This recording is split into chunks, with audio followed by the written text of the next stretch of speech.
Did you know that a prospective employer spends at the most 2 to 5 minutes looking at a resume? Well, that's not a whole lot of time, is it? So, of course, that makes it more important for you to spark their interest as soon as they pick up your resume.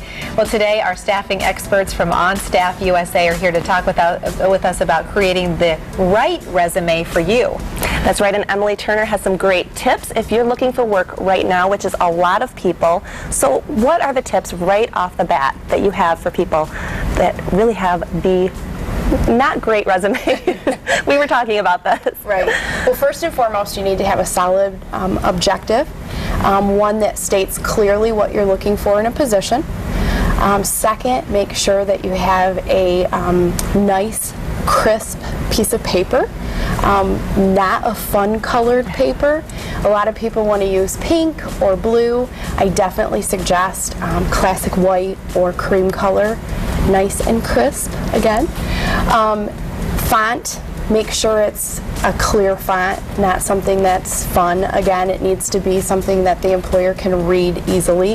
And you know, it's interesting because so many of us have access to these word processing programs, whether it's Word, WordPerfect, and so we can be creative, and you're saying basic is best. Basic is best. Again, 2 to 5 minutes. You want to spark their interest. You don't want to be too fun with it because they're going to lose interest. Right. The other thing is spelling and grammar. Really? You don't want to lose their interest by having a misspelled word. Spell check is so easy. Exactly. And a grammar check is so easy. So a lot of people use incomplete sentences or just a past tense or a present tense when it should be the other, and it really stumps employers up. Is part of that, does it draw the attention to the employer that this person may not pay attention to detail? I mean, what it says to you is more about, you know, that I misspelled a word or use the correct tense of a verb. It's that maybe I'm not going to be careful enough if I were hired for that job. Correct. Okay. Yeah. So for instance, if let's say you were applying for a quality control position, you have a misspelled word. Quality control is a very detailed type of a position, but yet you didn't have the time to make sure that your resume was spelled correctly. That employer is, exactly. Now, I've heard this both ways. I've heard that it is okay to have 2 pages of resume, and then I've heard only 1. What is your take on this? I would go with 1. Okay.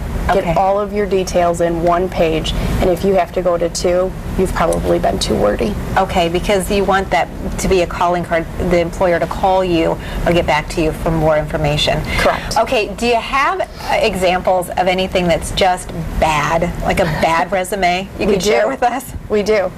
I think that we're going to show it on the screen, and as you'll see that there is no objective, there's no description of the work history, just the past employer, nothing of what that person did at the place of employment.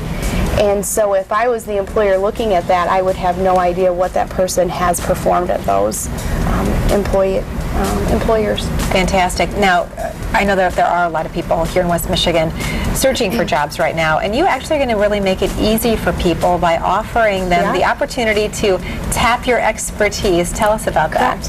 I am going to offer people to send me their resumes to my email. I will review those resumes and offer them suggestions of how I feel that they could better their resume, and prospective employers might be more interested in looking at them as a candidate. Okay, now what jobs do you think are out there right now where people can really benefit from this service?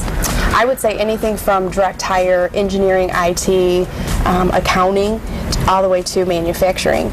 Most employers want to see a resume for even a manufacturing position now. It's a wide range. Exactly. So is this a time now where employers are starting to hire? I mean, what are you noticing in the job market right now?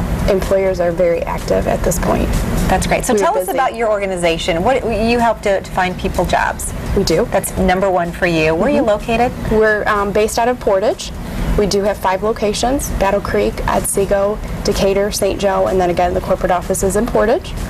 And we have had a calling in the Grand Rapids area, so we are now recruiting in Grand Rapids as well. That's really wonderful. And you have a great website, onstaffusa.com, which really makes it easy and convenient.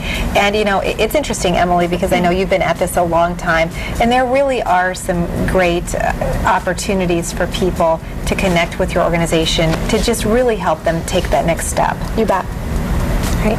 Fantastic. And this isn't just good for the people that are looking for jobs right now. It's always great to update your resume so anyone can benefit. You bet. Fantastic. Right. Well, thank you so much for being with us today. Thank We'll you. get all your Thank information you. available online and connect with you so that we can help our viewers who may be in the job market who just maybe need to brush off that resume and That's right. be ready to take a next step forward. Awesome. Thanks for having me. Thanks, Thank Emily. you. We'll be right back.